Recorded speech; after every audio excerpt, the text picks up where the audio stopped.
हो गए? मुगल पहले से खत्म हो रहे थे कि नहीं खत्म हो रहे थे? मुगल खत्म हो रहे थे और नीचे से कौन खत्म हो गए? मराठा। तो अहमद साहब अब्दाली जब आया था ना तो शाह आलम द्वितीय भाग गया था। जब अहमद साहब अब्दाली आया ना तो शाह आलम द्वितीय भाग गया। कहा कि मराठा तुम लोग सब हम भाग जाते हैं, चांदनी चौक में कोनो गली में जाके छुप जाते हैं। कहा जी ने कहा भाग गया था हुआ भेष उस बदल के। अब राजा भेष बदल लेगा नॉर्मल कपड़ा में तो कौन पहचान रहा है उसको? भाग गया यहाँ पे। और अहमद साहब अब्दाली आया, पूरी तरह से मराठा साम्राज्य की शक्ति को खत्म कर दिया। अब अंग्रेजों को लग गया यही मौका है, अब हमें आगे बढ़ना चाहिए। अहमद साहब अब्दाली जा चुका है, मुगल ढह चुके हैं पूरी तरह, मराठों की हार हो चुकी है, अब हमें रोकने वाला कोई नहीं है। तो अंग्रेजों ने 1764 में बक्सर की लड़ाई किया। कौन सी लड़ाई? बक्सर का युद्ध किया। कौन सी लड़ाई? बक्सर। और यहां आकर उन्होंने मुगलों को हरा दिया। किसे हरा दिया? मुगलों। अब मुगल में कौन? शाह आलम द्वितीय। शाह आलम द्वितीय को हरा दिया और इनसे कहा कि आपसे बंगाल, कौन सा?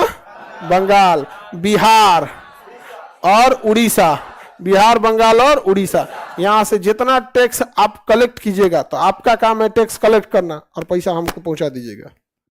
अंग्रेजों और खतरनाक था, सब कहते टैक्स आप कलेक्ट कीजिएगा, आप पहुंचा दीजिएगा हमारे पास। इसके लिए हम एक अधिकारी नियुक्त करेंगे, नाम रहेगा कलेक्टर। क्या नाम रहेगा? कलेक्टर। तो वो कलेक्ट करता था, कलेक्टर का काम था टैक्स कलेक्ट करना है। अब भारत में जमींदार लोग थे सब अत्यंत अत्याचार करते थे और बिहार की जमीन और यूपी की जमीन इतनी उपजाऊ थी कि सबसे ज्यादा टैक्स यहीं से आता था। तो जमींदार आके यहाँ के गरीब लोगों पे अत्याचार करते थे, सब पैसा लाओ, ये करो, समझ में आ गया? छोटे जमींदार के ऊपर बड़ा जमींदार यहाँ के लोगों को कोड़े मारते थे सब। और उधर से आता था घोड़े से कलेक्टर, वो जमींदार को डांट देता था, चलो अभी तक टैक्स कलेक्ट नहीं हुआ यहाँ पे। बेचारा एकदम चुपचाप जमींदार।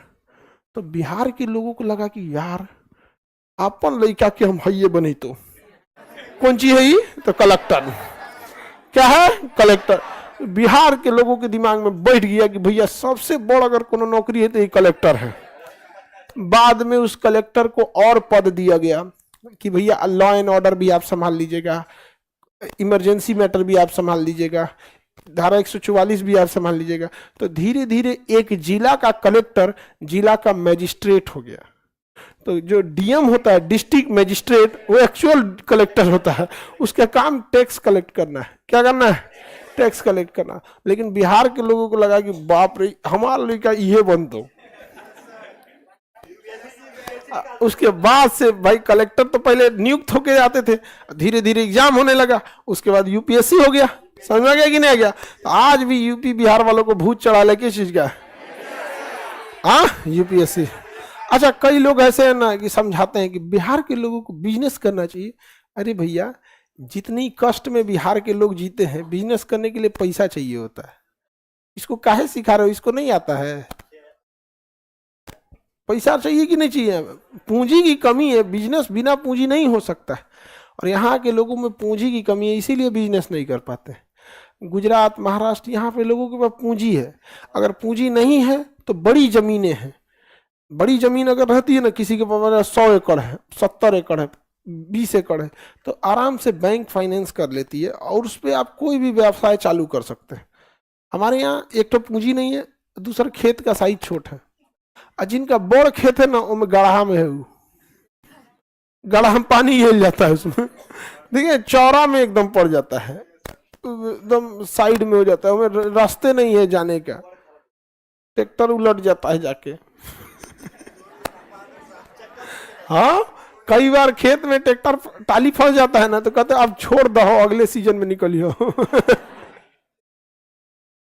तो शाह आलम द्वितीय के समय अंग्रेजों ने किसे हरा दिया?